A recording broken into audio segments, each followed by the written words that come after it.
Kira tadi yang disampaikan oleh Mbak Safira itu kan mengutip pernyataan dari sahabat saya Mas Darwoto yang juga pengurus di DPN Apindo.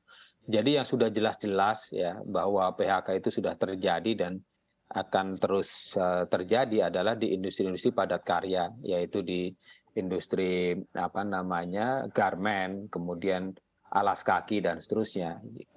Sahabat saya pemilik perusahaan besar di alas kaki sudah mengatakan bahwa firm permintaan itu 50% turun setidaknya sampai Juni 2023. Ya, itu setidaknya. Bisa jadi lebih panjang daripada hal tersebut.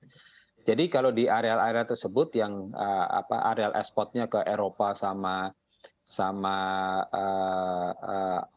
US itu udah pasti ya.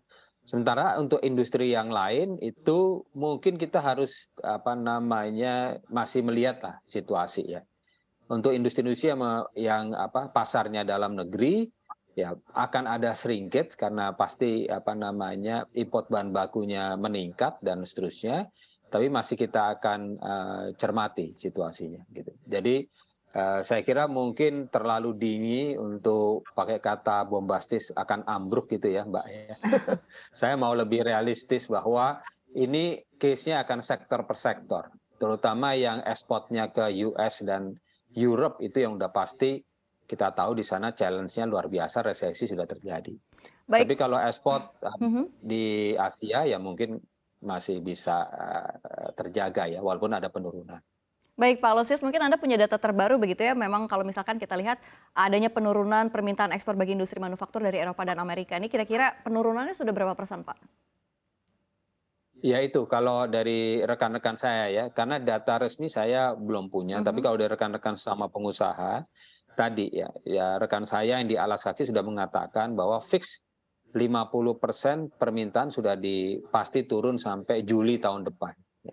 Jadi averaging 30 sampai 50% itu setidaknya sampai pertengahan atau mungkin kuartal 3 tahun depan. Tapi Baik. kalau resesinya berjalan terus ya bisa lanjut terus ya gitu. Baik, saya akan ke Pak Ahmad Heri. Pak Ahmad Heri, ini seberapa besar sih dampak penurunan permintaan dari kawasan Eropa dan Amerika Serikat terhadap industri manufaktur dalam negeri?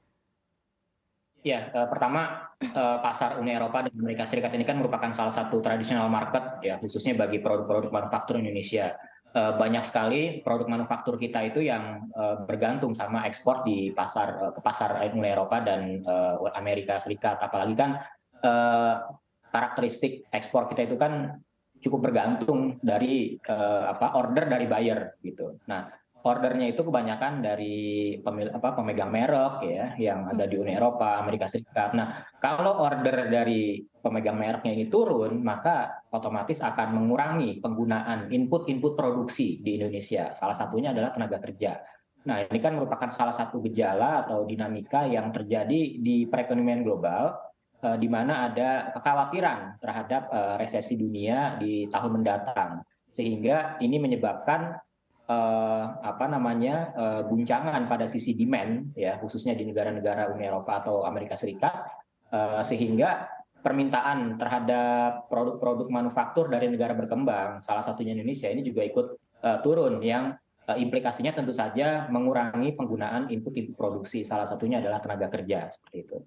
Oke, saya akan ke Pak Budi. Pak Budi, ini ada strategi khusus nggak sih yang dilakukan bagi pelaku usaha sendiri begitu ya untuk melakukan sesuatu langkah begitu konkret untuk dapat bertahan di tengah menurunnya kondisi perekonomian di kawasan Eropa dan Amerika Serikat?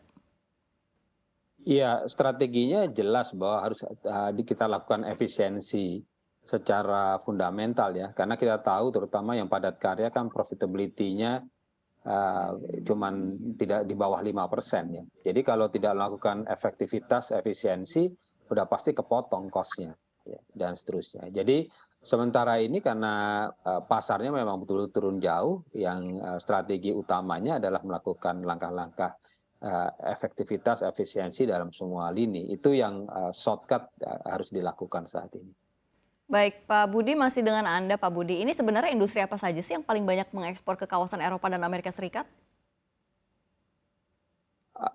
Mungkin Mas Ahmad Heri sebagai ekonom jauh lebih memahami ya daripada Ya. saya ya.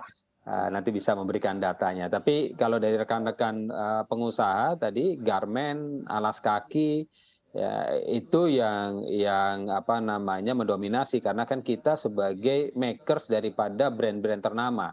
Mhm. Jadi tadi yang dikatakan Mas Heri, brand ternamanya rata-rata ada di Eropa, di Amerika, dan kita adalah makersnya. Jadi utamanya sih di areal tersebut ya.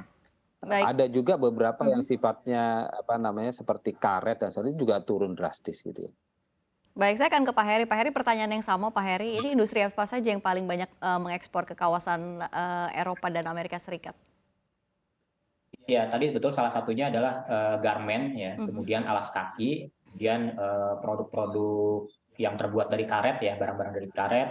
Selain juga apa namanya makanan minuman ya, agroindustri. Nah ini yang rata-rata ini kalau kita lihat dari karakteristik industrinya adalah padat karya, di mana garment, alas kaki ini merupakan industri yang padat karya. Jadi itu yang apa cukup banyak diekspor ya, manufaktur seperti Mhm. itu. Kemudian juga sebenarnya ada ya komponen elektronik dan seterusnya.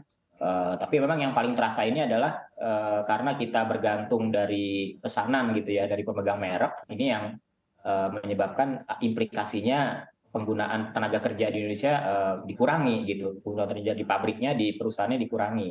Nah ini kalau terjadi terus-menerus dan pemerintah tidak bisa memberikan solusinya, maka ya tentu saja ancaman daya beli yang akan merosot gitu ya di periode mendatang. Kita tahu bahwa daya beli masyarakat ini atau konsumsi agregat masyarakat Indonesia ini menopang separuh lebih dari pertumbuhan ekonomi Indonesia.